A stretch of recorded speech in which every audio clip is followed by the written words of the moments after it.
ऐसे सेंटेंसेस को हम लोग परफेक्ट टेंस में बनाते हैं। वेल, आज जो हम पढ़ने जा रहे हैं वो है प्रेजेंट परफेक्ट कॉन्टिन्यूअस टेंस। क्या है नाम इसका? इसके नाम में ही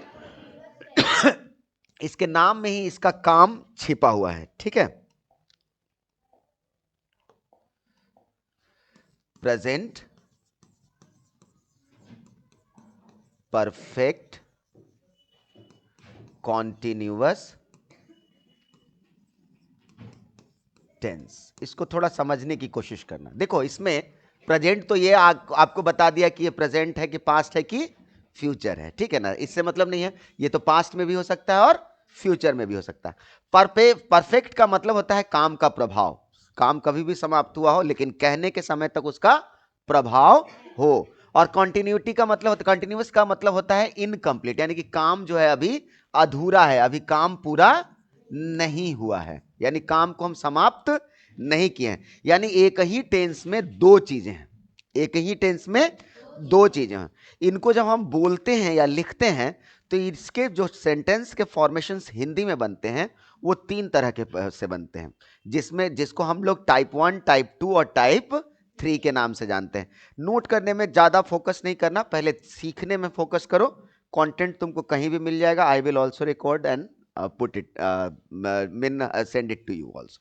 वेल, तो इसमें क्या क्या है, आपको क्या क्या नजर आया? काम हुआ भी है, यानी कि इंपैक्ट भी है काम का, और काम समाप्त भी नहीं हुआ है। तो ये किस तरह का सेंटेंस होगा, इसको जब हम देखते हैं प्रेजेंट परफेक्ट कॉन्टिन्यूअस टेंस, तो नजर आता है सबसे, इसको हम लोग टाइप 1 बोलेंगे। क्या बोलेंगे? टाइप 1। जब आप नोट करिएगा तो इसको क्या लिखिएगा? टाइप 1। देखो, वैसा कोई काम जो भूतकाल में शुरू हुआ हो, वैसा कोई काम जो भूतकाल यानी कि अभी से पहले, भूतकाल क्या होता है? अभी से पहले। अभी मंजू बुआ आई, मैंने डांटा था, वो क्या हो गया? भूतकाल हो गया, ठीक है ना, क्योंकि वो कहा घटना घट चुकी, खत्म हो गई, ठीक है ना। वेल, तो कोई काम जो भूतकाल में प्रारंभ हो, कोई काम जो भूतकाल में प्रारंभ हो या शुरू हुआ हो परंतु अभी वर्तमान में भी जारी है, परंतु अभी वर्तमान में भी जारी है, ऐसे वाक्यों के अंत में आमतौर पर रहा है, रही है, रहे हैं के साथ निश्चित रूप से किसी समय का बोध होता है। निश्चित रूप से किसी समय का बोध होता है। मैं थोड़ा सा और रिकॉल कराऊंगा यहां पे एक चीज। मैंने बोला कि मैं अंग्रेजी पढ़ा रहा हूं, ठीक है। काम क्या हो रहा है? पढ़ाना। कौन सा टेंस है बेटा? कहां से परफेक्ट? रहा है, रही है, रहे है। मेरी बात, स्टेटमेंट को हमेशा याद रखो। Repeated action simple present, incomplete action continuous, and the work और the action which has impact at the time of saying is perfect, ठीक है। तो ये क्या है? इनकम्प्लीट है, मैं पढ़ा रहा हूं, अभी काम पूरा नहीं हुआ है, तो ये कौन सा टेंस हो गया? Continuous tense. तो मैं पढ़ा रहा हूं, इसका इंग्लिश में ट्रांसलेशन होगा I am teaching English. I am teaching, मैं इंग्लिश पढ़ा रहा हूं, ठीक है। ये आप लोग पढ़े हैं, थोड़ा प्रैक्टिस करिएगा, दिमाग में आ जाएगा, ठीक है ना। तो ये अभी क्या है? ये प्रेजेंट कॉन्टिन्यूअस टेंस है। लेकिन अगर मैं ऐसा बोल दूं कि मैं सुबह से, क्या बोल दूं? सुबह से, तो अब ये हो गया प्रेजेंट परफेक्ट कॉन्टिन्यूअस टेंस। क्या हो गया? कैसे हो गया इसको समझो। मैंने कहा कि वैसा कोई काम जो भूतकाल में प्रारंभ हुआ हो, वैसा कोई काम जो भूतकाल में प्रारंभ हुआ हो लेकिन अभी वर्तमान में भी जारी है, यानी कि समाप्त नहीं हुआ है। तो देखो, सुबह में पढ़ाना शुरू किया, हो सकता है 10 बजे 8 बजे पढ़ाना शुरू किया और अभी भी पढ़ा रहा हूं, तो काम तो भूतकाल में शुरू हुआ और अभी भी पढ़ा रहा हूं, छुट्टी नहीं दिया हूं, यानी कि काम समाप्त नहीं हुआ है। जब ऐसा सेंस आए तो वो प्रेजेंट कॉन्टिन्यूअस टेंस से क्या हो जाएगा? Present perfect continuous tense. Concept कुछ क्लियर हुआ? हा? पक्का? ठीक है ना। तो अब स्टार्ट करते हैं इसको। टाइप 1 में मैंने यही चीज बताया। यहां पे टाइप 1 में मैंने बताया वैसा कोई घटना या काम जो भूतकाल में शुरू हुआ हो और वर्तमान में भी जारी हो, परंतु उस समय उन सेंटेंसेस में निश्चित रूप से किसी समय का बोध होता है, जैसे सुबह से, शाम से, 10 बजे से, 3 दिन से, 5 दिन से, इस तरह का कोई भी समय का बोध होगा, उसको देखेंगे पहले अभी। अब देखो यहां पे इसको जब बनाएंगे तो इसमें बनाने के लिए हम सबसे पहले लिखेंगे सब्जेक्ट। चूंकि इसमें परफेक्ट भी है, क्या है, परफेक्ट टेंस भी है, इसलिए हम सब्जेक्ट के साथ क्या लिखेंगे, हैज या हैव। वहां था कॉन्टिन्यूअस टेंस में इज आर एम लिखते थे, मैं पढ़ा रहा हूं आई एम टीचिंग, वह पढ़ा रहा है ही इज टीचिंग। लेकिन यहां क्या करना है, सब्जेक्ट के साथ क्या लिखना है, हैज या हैव, उसके बाद बिन। ये देखोगे तो अगर देखा जाए तो ये प्रेजेंट परफेक्ट टेंस का स्ट्रक्चर हो गया, सब्जेक्ट प्लस हैज या हैव प्लस V3। बिन क्या है, V3। और कॉन्टिन्यूअस के लिए क्या होता है, कॉन्टिन्यूअस टेंस में क्या यूज करते हैं, टीच के जगह पे क्या किए, टीचिंग, यानी कि V4। इसलिए यहां पर हमने मेन कॉन्टिन्यूअस टेंस के लिए जो इसमें एक्शन हो रहा है, जो काम हो रहा है, उसके लिए क्या किए, V4, यानी कि वर्ब में आपको क्या करना है, ING जोड़ देना है प्लस ऑब्जेक्ट। यहां तक तो हो गया। अब क्या करना है हमको कि समय, मैंने क्या बताया कि इन सेंटेंसेस में क्या होता है, समय का बोध होता है। क्या चीज होता है, समय का। तो समय को डायरेक्ट नहीं लिखते हैं जब तक कि कोई प्रेपोजिशन नहीं हो। तो यहां दो ही प्रेपोजिशन यूज होता है, ये या तो फॉर या तो सिंस। क्या होता है, या तो फॉर या तो सिंस, उसके बाद आपको वो समय लिखना है। अब देखो आपको ये पता नहीं है कि कहां पे फॉर लगेगा और कहां पे सिंस लगेगा। अगर आप किताबों में पढ़ोगे या आपके टेक्स्ट बुक्स में होगा कि for is use for the period of time and since is use for the point of time, but इससे समझ में नहीं आता है। अभी हम थोड़ी देर के लिए मान लेते हैं कि हमको फॉर और सिंस आता है। अभी हम यहां पे ट्रांसलेट करते हैं, फिर हम इसके बाद फॉर और सिंस को बताते हैं, ठीक है ना। तो मैंने कहा मैं 2 घंटों से काम कर रहा हूं, मैं 2 घंटे से काम कर रहा हूं। देखो ये सेंटेंस, ये जो वर्ड आ गया ना 2 घंटा, इसने इस सेंटेंस को प्रेजेंट परफेक्ट कॉन्टिन्यूअस टेंस बना दिया। अगर इसको आप हटा दीजिए तो इसका ट्रांसलेशन हो जाएगा मैं काम कर रहा हूं, सिंपल डायरेक्ट बन जाएगा प्रेजेंट कॉन्टिन्यूअस टेंस पे, I am doing work, right, I am doing work. अगर ये 2 घंटा नहीं लिखा हुआ होता तो, लेकिन ये 2 घंटा लिखा गया, तो इसका मतलब है कि ये प्रेजेंट कॉन्टिन्यूअस टेंस से क्या हो गया, प्रेजेंट परफेक्ट कॉन्टिन्यूअस टेंस। तब हम इसको बनाएंगे, सबसे पहले क्या लिखना है, सब्जेक्ट, यानी कि आई के साथ क्या लगेगा, हैव। फिर क्या लिखना है हमको, बिन। क्या लिखना है, बिन। तो आई हैव बिन। अब क्या ले बोल रहा है स्ट्रक्चर लिखने के लिए, वर्ब। तो वर्ब में का काम क्या हो रहा है, काम करना, डू वर्क। तो क्या हो जाएगा, doing, I have been doing work, बन गया। अब हमको क्या लिखना है, फॉर या सिंस। तो हमको अभी पता नहीं है कि फॉर होगा कि सिंस होगा, हम दोनों लिख के आगे बढ़ जाते हैं। कितना देर से, 2 घंटा से, तो फॉर 2 आवर्स, ठीक है, कोई दिक्कत। पहले तीनों बनाते हैं, फिर उसके बाद फॉर और सिंस देखते हैं, ठीक है। अब है बच्चे आधे घंटे से खेल रहे हैं। अगर आधा घंटा हटा दें तो क्या हो जाएगा, children are playing, the children are playing. अब हम बोल रहे हैं कि बच्चे आधे घंटे से खेल रहे हैं, तो चेंज हो जाएगा प्रेजेंट परफेक्ट कॉन्टिन्यूअस टेंस में, द चिल्ड्रन आर की जगह पे क्या हो जाएगा, हैव, चूंकि चिल्ड्रन एक से अधिक है। तो द चिल्ड्रन हैव बिन, खेलना का क्या होता है, प्ले, तो क्या हो जाएगा, प्लेइंग। तो the children have been playing. उसके बाद क्या लिखना है हमें, फॉर और सिंस। तो फॉर या सिंस अभी पता नहीं है, तो दोनों लिख के चल रहे हैं, फॉर या सिंस कितना, आधे घंटे से, तो हाफ एन आवर करेंगे, ठीक है, हाफ एन आवर। अब है वो बचपन से ऐसे कामों को कर रहा है। अगर ये बचपन से हटा दो, ये भी एक तरह का समय है, बचपन में वो काम करना, वैसा काम करना शुरू किया और आज भी कर रहा है, तो वह ऐसे कामों को कर रहे थे, he is doing such work, ऐसा काम, सच वर्क। तो he is doing such work, ये प्रेजेंट कॉन्टिन्यूअस टेंस में हो जाएगा। लेकिन चूंकि इसमें समय लगा हुआ है, तो हमको प्रेजेंट परफेक्ट कॉन्टिन्यूअस टेंस पे बनाना है।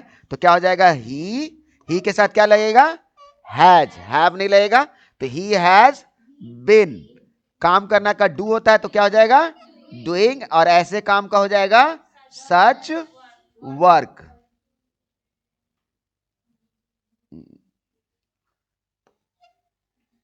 सच वर्क्स, ठीक है। अब आ गया फॉर या सिंस, ठीक है। और क्या बचपन से, तो चाइल्डहुड, बचपन को क्या बोलते हैं, चाइल्डहुड, ठीक है। ये भी एक समय है, बचपन से, आजादी से, ठीक है। इस तरह का जो वर्ड होता है अभी हम सब कलेक्ट करके तुमको दिखा रहे हैं। तो बेटा यहां तक तो हमारा क्लियर हो गया कि प्रेजेंट कॉन्टिन्यूअस टेंस में क्या अंतर है, प्रेजेंट कॉन्टिन्यूअस टेंस और प्रेजेंट परफेक्ट टेंस में क्या अंतर है, ये तो क्लियर हो गया, समझ में आ रहा है वो। वेल अब हमको कहां पे प्रॉब्लम हो रहा है, फॉर और सिंस में, तो उसको क्लियर करते हैं। देखो मैं गारंटी देता हूं 5 से 7 मिनट 10 मिनट जितना देर उसको बताने में लगे, अगर उसको सिर्फ गौर से सुन लेते हो, सिर्फ गौर से सुन लेते हो, तो पूरी जिंदगी तुमको फॉर और सिंस में प्रॉब्लम नहीं होगा, क्योंकि कोई किताबी भाषा में नहीं बताऊंगा, मैं एक नॉर्मल कंसेप्ट आपको दूंगा जिसके थ्रू आप फॉर और सिंस का चुनाव इजीली कर सकते हैं। तो don't focus yourself on writing these things, just try to listen and watch me, okay. चलो देखो किताबों में अगर जाओगे, जो बुकी लैंग्वेज होता है यानी किताबी भाषा होता है, उसमें लिखा जाता है कि for is used for the period of time, एक समय का पीरियड बताता है, ठीक है ना। फॉर का उपयोग उस अवधि को दर्शाने के लिए किया जाता है जिसके दौरान कोई क्रिया होती है या जारी रहती है, यह कितनी देर तक का उत्तर देता है, क्या उत्तर देता है, कितनी देर तक का। उसी तरीके से since is used for the point of time, since is used for the point of time, since का उपयोग किसी क्रिया के आरंभ बिंदु को दर्शाने के लिए किया जाता है, यानी कि स्टार्ट पॉइंट, किस समय में जो काम स्टार्ट हुआ, उस स्टार्ट होने का जो समय था, उसका जो स्टार्ट पॉइंट था, उसको दर्शाता है, ठीक है ना, दर्शाने के लिए किया जाता है, जो वर्तमान समय तक जारी रहती है। यह कब से का उत्तर देता है, क्या उत्तर देता है, कब से। चलो ठीक है, ये किताबी भाषा है, क्या है ये, किताबी। अगर तुमको कभी एक्सप्लेन करना हो तो इसको याद कर सकते हो, और what is period of time और what is point of time को आप डिस्क्राइब कर सकते हैं। अब हम लोग आते हैं नॉर्मल लैंग्वेज में, किस लैंग्वेज में, ध्यान देना, हमने बताया था कि क्या क्या हमको सीखना है अभी, फॉर और सिंस, ठीक है ना। ध्यान दे, वैसा कोई समय, वैसा कोई समय, ये क्या है, घड़ी, और ये क्या है, कैलेंडर, यानी वैसा कोई समय जो तुमको घड़ी और कैलेंडर में दिखाई दे दे, वैसा, दम याद कर लो इस बात को, एकदम दिमाग में बैठा लो, वैसा कोई समय जो तुम घड़ी या कैलेंडर में, घड़ी या कैलेंडर में देख सकते हो, उसके पहले तुमको सिंस का प्रयोग करना है, क्या चीज का, सिंस का। कहां प्रयोग करना है, वैसा समय जो घड़ी या कैलेंडर में दिखाई देता है, देख सकते हैं। अच्छा ये बताओ, 2 घंटा को घड़ी में देखा जा सकता है, कैसे देखोगे 2 घंटा, 2 घंटा तो एक ड्यूरेशन है ना, तुम 2 बजे देख सकते हो, 3 बजे देख सकते हो, 2:30 बजे देख सकते हो, 2:15 देख सकते हो, लेकिन 2 घंटा नहीं देख सकते, देख सकते हो 10 घंटा नहीं देख सकते, यानी कि डायरेक्टली हम उसको घड़ी में नहीं देख सकते हैं, घड़ी में हम पॉइंट ऑफ टाइम देखते हैं, द स्टार्ट ऑफ टाइम, है ना। घड़ी में 2 बजे देख सकते हैं, 3 बजे देख सकते हैं, 5 बजे देख सकते हैं, लेकिन 2 घंटा 4 घंटा नहीं देख सकते हैं। तो वैसा कोई समय जिसको हम घड़ी या कैलेंडर में देख लें, उसके पहले क्या लगाना है, सिंस। उसी तरीके से कैलेंडर में हम 2 तारीख, 4 तारीख, 5 तारीख, 1980, 1875, ये सारा लिखा हुआ देख सकते हैं, सोमवार, मंगलवार, ये सब लिखा हुआ देख सकते हैं ना। लेकिन अगर मैं बोल दूं 4 दिन, तो कैलेंडर में देख सकते हो 4 दिन, नहीं देख सकते हो। 4 महीना देख सकते हो, नहीं ना। 5 साल देख सकते हो, नहीं ना। तो जो समय कैलेंडर और घड़ी में लिखित रूप में देख सकते हैं, किस रूप में, लिखित रूप में देख सकते हैं, हम उनके पहले सिंस का प्रयोग करेंगे। कंसेप्ट क्लियर है यहां तक। सिंस का प्रयोग कहां पे करेंगे, जहां कैलेंडर, जो समय को हम कैलेंडर या घड़ी में देख सकते हैं, ठीक है ना। अंग्रेजी में कुछ अपवाद भी होते हैं, मैंने ये जो बताया ये 95% जगह पर सही उतरते हैं। कितने जगहों पे, 95। कुछ ऐसे हैं जिनके पहले हम नहीं भी देख सकते हैं, फिर भी सिंस का प्रयोग करते हैं। जैसे 2 चीजों में एक चीज को अगर हम समझ जाएं तो दूसरा खुद ब खुद क्लियर हो जाता है, लेकिन मैं दोनों को एक्सप्लेन करूंगा, ठीक है। तो उसको हम डिस्क्राइब करने के लिए आगे इस सीट पर आते हैं। देखो यहां पर मैंने एक कैटेगरी बनाई, इसको बढ़िया से जब नोट करोगे तो इसको बहुत बढ़िया से नोट करना, ये आजीवन काम आएगा। जब ट्रांसलेशन बना रहे हो तो कभी कंफ्यूजन होगा, इसको सिर्फ देख लोगे तुम्हारा सारा कंफ्यूजन दूर हो जाएगा। हमको फॉर और सिंस में दो चीजों का चुनाव करना था सेंटेंस में कि कहां पे फॉर होगा और कहां पे सिंस होगा। मैंने आपको एक चीज बताया, for is used for the period of time and since is used for the point of time. फिर मैंने आपको बताया कि वैसा कोई समय जिसको आप कैलेंडर या घड़ी में देख लो, वैसा कोई समय जिसको आप कैलेंडर या घड़ी में देख लो, उसके पहले आपको सिंस का प्रयोग करना है, ठीक है ना। अब यहां पे मैंने कुछ एग्जांपल्स दिए हूं, वैसा कोई समय सेंटेंस में जहां देखोगे 2 घंटा, 4 घंटा, 10 घंटा, 20 घंटा, 50 घंटा, 100 घंटा, आंख बंद करके क्या लगाना है? फॉर। 2 दिन, 4 दिन, 10 दिन, 20 दिन, 50 दिन, 100 दिन, क्या लगाना है? फॉर। 2 सप्ताह, 10 सप्ताह, 20 सप्ताह, 50 सप्ताह, आपको क्या लगाना है? फॉर। ये सब दिखाई नहीं देगा। 2 महीना, 4 महीना, 2 साल, 10 साल, 20 साल, 50 साल, उसके पहले क्या लगाना है? फॉर। अब किसी भी समय के साथ, किसी भी समय के साथ कई यानी कि मैनी, थोड़ा, लिटिल, सम, ठीक है ना, बहुत, मैनी, लिटिल, सम ही है ये, ठीक है ना। यानी किसी समय के साथ कई, थोड़ा, बहुत, काफी या कुछ, कई, थोड़ा, बहुत, काफी या कुछ के साथ कोई भी समय लिखा रहे तो क्या लगाना है आपको? फॉर का प्रयोग। जैसे वह कई दिनों से यहां नहीं आ रहा है, वह कुछ देर से वहां बैठा है, ठीक है ना, वह कुछ महीनों से यह काम कर रहा है। तो जहां कुछ लग गया, कई लग गया, थोड़ा लग गया, बहुत लग गया समय के साथ, आपको आंख बंद करके क्या प्रयोग करना है? फॉर का। अब आते हैं सिंस पे। अब इनके अतिरिक्त जितना बच जाए वैसे भी सिंस का प्रयोग होगा, लेकिन फिर भी अगर समय के तौर पर लिखा रहे 2 बजे, 3 बजे, 4 बजे, 5 बजे, 3:30 बजे, 4:30 बजे, 5:30 3:15, मतलब कोई भी समय जो दिखता है, ठीक है ना, तो उसके पहले क्या लगाना है आपको? सिंस। कोई भी दिन का नाम, 7 दिन होते हैं, सोमवार, मंगलवार, बुधवार, बृहस्पतिवार, शुक्रवार, शनिवार, रविवार, right, Sunday, Monday, Tuesday, Wednesday, Thursday, Friday, Saturday, ठीक है। तो इनके पहले आपको क्या लिखना है? सिंस। जैसे वह सोमवार से यह काम कर रहा है तो since Monday, got it, since Monday. Well, कोई भी तारीख, 365 दिन होते हैं, लीप ईयर में 366 होते हैं, वैसे 365 दिन होते हैं, तो 365 तारीख होगा, 5 मार्च, 16 मार्च, 26 मई, 26 जनवरी, ऐसा टाइम डेट होगा। इस तरह का कोई भी डेट रहे तो उसके पहले आपको क्या लिखना है? Since, got it. कोई भी वर्ष, कोई भी वर्ष, 1980, 1750, 2026, 2025, कोई भी वर्ष रहे तो उसके पहले क्या लिखना है आपको? सिंस। अब कुछ अलग हैं ऐसे चीज जिनको आपको एकदम रट लेना है कि इनके पहले हमको सिंस का प्रयोग करना है। ये अपवाद के तौर पर, इनको हम कैलेंडर या घड़ी में लिखित तौर पर नहीं देख सकते हैं, फिर भी हम इनके पहले क्या लगाएंगे? सिंस। बचपन से, सिंस चाइल्डहुड, क्या है? Since childhood. जन्म से, सिंस हिज बर्थ, ठीक है। दिन का पहर, एक दिन में 4 पहर होता है, एक दिन में 4 पहर होता है, सुबह, दोपहर, शाम और रात। तो वो सुबह से, शाम से, दोपहर से, रात से, अगर ये चारों पहर में से कोई का नाम रहेगा तो उसके पहले आपको क्या लिखना है? सिंस। कोई भी ऐतिहासिक घटना जो समय की तरह प्रयोग हुआ हो, जैसे भारत आजादी से आतंकवाद के दर्द को सह रहा है, तो आजादी से ये क्या हो गया? समय। क्या हो गया? समय। तो यानी किसी भी ऐतिहासिक घटना को यदि समय की तरह प्रयोग किया गया है तो उसके पहले आपको क्या लिखना है? सिंस, ठीक है ना। जैसे आजादी से, प्रथम युद्ध से, प्रथम विश्व युद्ध से, सिपाही आंदोलन से, ये सब एक ऐतिहासिक घटना है। उस समय का अगर किसी ऐतिहासिक घटना को अगर समय बनाया गया है तो उसके पहले आपको सिंस का प्रयोग करना है। Any problem guys? अब सच्ची सच्ची बताओ, अगर इसको 1-2 बार अच्छे से पढ़ लो, देख लो, तो क्या फॉर और सिंस में प्रॉब्लम होगी?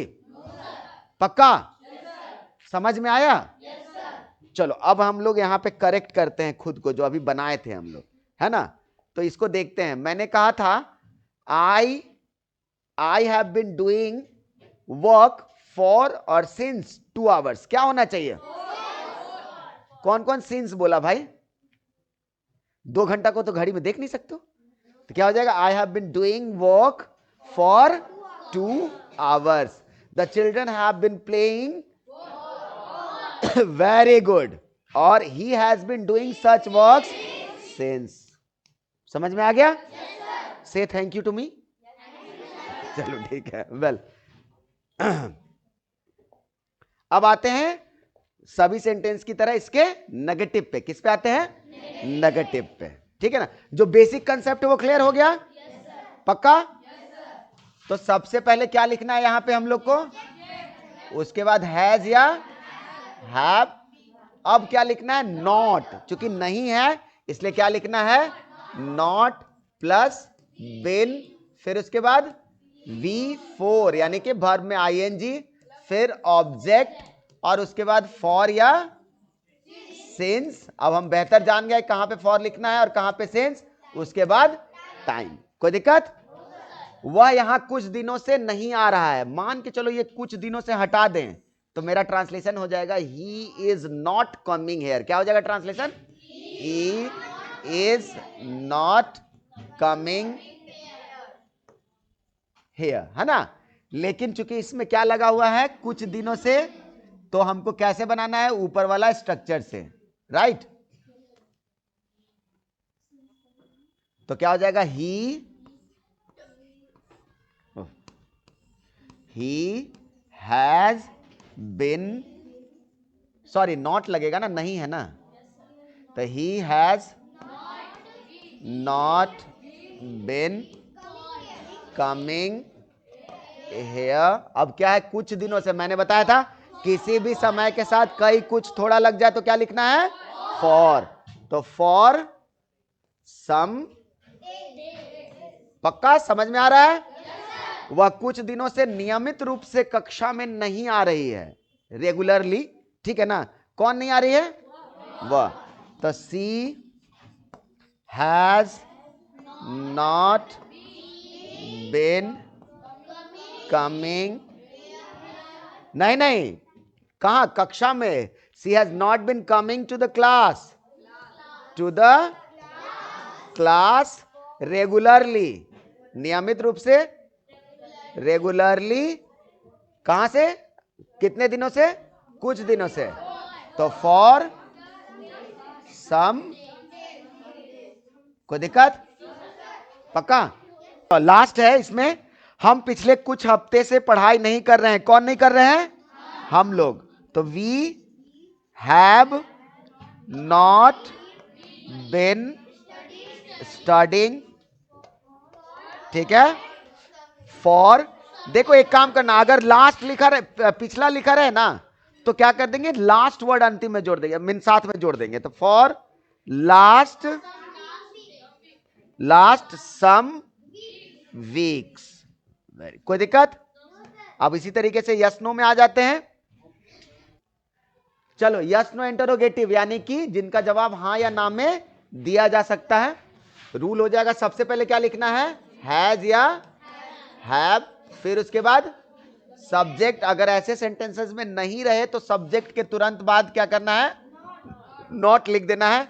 फिर उसके बाद लिखना है बिन, फिर उसके बाद वर्ब का चौथा रूप, फिर ऑब्जेक्ट, एंड फिर उसके बाद एज यूजुअल जो फॉर या सिंस प्लस टाइम, और उसके बाद इंटरोगेटिव साइन देना जरूरी है। इंटरोगेटिव साइन देना जरूरी है। वेल, क्या तुम इस प्रोजेक्ट पर लंबे समय से काम कर रहे हो? कौन? तुम। तो हैव यू बिन, यहां तक हो गया। ठीक है ना? वर्किंग, काम करना, वर्क था, तो V4 क्या हो जाएगा? वर्किंग इस प्रोजेक्ट पर, ऑन दिस प्रोजेक्ट। ठीक है? अब कह रहा है लंबे समय से, तो इसका हो जाएगा फॉर अ लॉन्ग टाइम। कोई दिक्कत?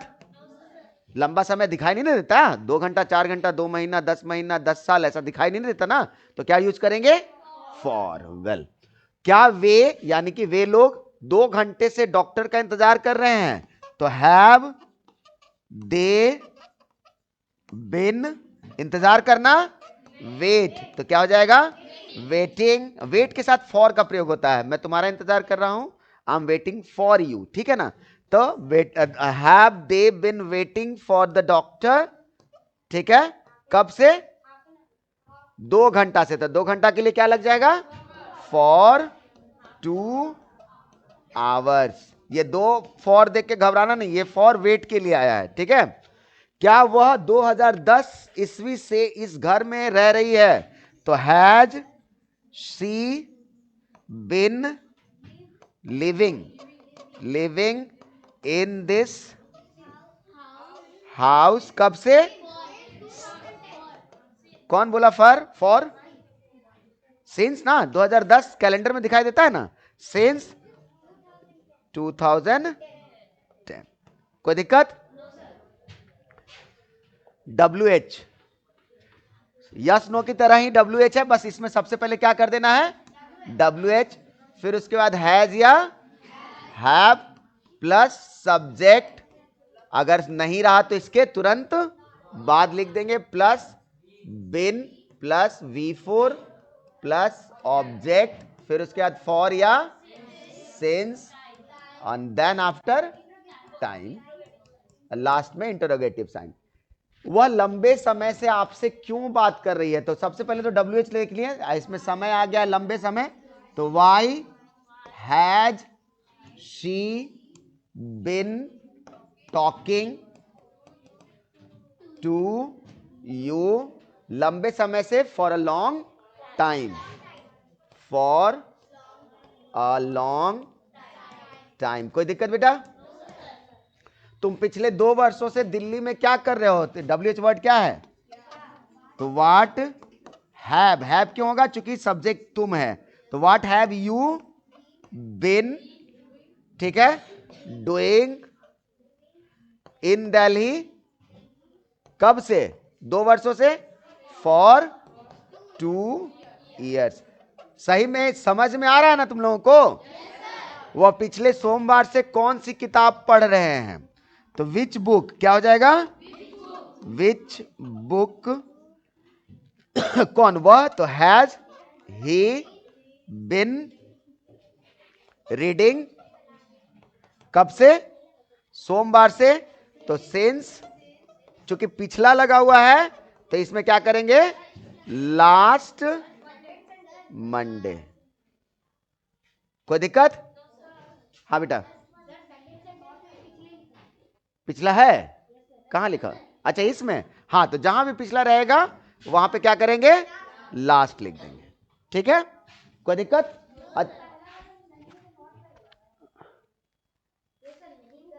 Oh good. तो वाई हैज सी, यहां पे नॉट लिख दो, ठीक है। Any problem? फिर से एक्सप्लेन कर देते हैं। वह लंबे समय से आपसे क्यों बात नहीं कर रहा? क्योंकि नहीं भी है, तो why has she not been talking to you for a long time? कोई दिक्कत? तुम बोली हाँ। गजब तुम लोग, गलती से क्या क्या। चलो ठीक है, अब बताओ कि पेशेंस है टाइप 2 और टाइप 3 पढ़ने का, या फिर अभी इतना ही रहने दें? जल्दी बताओ। क्या पक्का? ठीक है, तो आज ही हम इसका वीडियो आज बना देंगे, आज रात तक हम डाल देंगे, कल नोट कर लेना, और मंडे ट्यूसडे को लेंगे, ठीक है। ट्यूसडे को बाकी तीनों पढ़ा देंगे, कोई दिक्कत? क्या अभी दिलवा दे रहे हैं, ठीक है।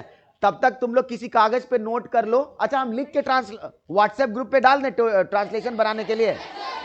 ठीक, ओके, चलो ठीक है। क्या बेटा?